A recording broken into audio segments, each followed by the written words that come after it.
I learned very early on in my life that if you let other people set limits, you'll never achieve your dreams.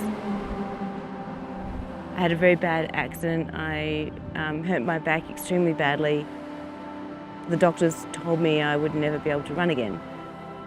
At that point in time, I sat in that doctor's surgery and I looked at the guy and I thought, am I going to let this guy set limits on what I can and can't do?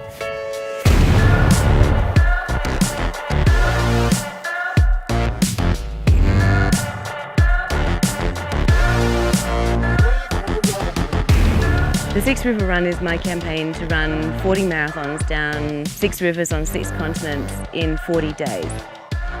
And it's weird for people that know me or know me all my life because they're like, Mina, what are you doing? Like, what possessed you to run these crazy distances? The point is to understand the water crisis, to allow people to feel connected to it, to tell the stories of the people suffering from it and the people who are creating inspiring solutions to it. And then to figure out ways that we can all work together to solve it.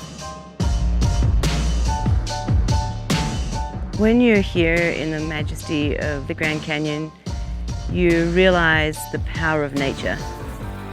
And you think about the enormity of nature's ability to make these structures, and then humanity to try to tame the power of the rivers.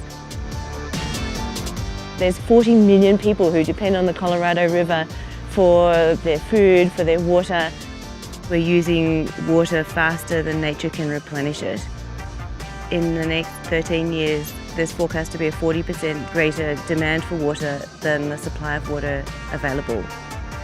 One of the things that I'm very keen to do through my running is to identify champions of change.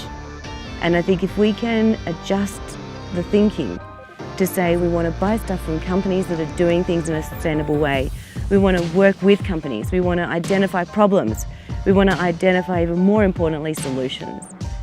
And one of the reasons why I'm excited to work with a company like LifeStraw is because they're putting filtration systems in the hands of every single one of us. You can go to amazing places like this and not have to take 20 litres of water on your backpack. You can find ways to see and understand and appreciate nature in completely different ways. I want the next generation to understand that even when something looks insurmountable, if you put your heart, your soul and your mind behind it, you can achieve anything.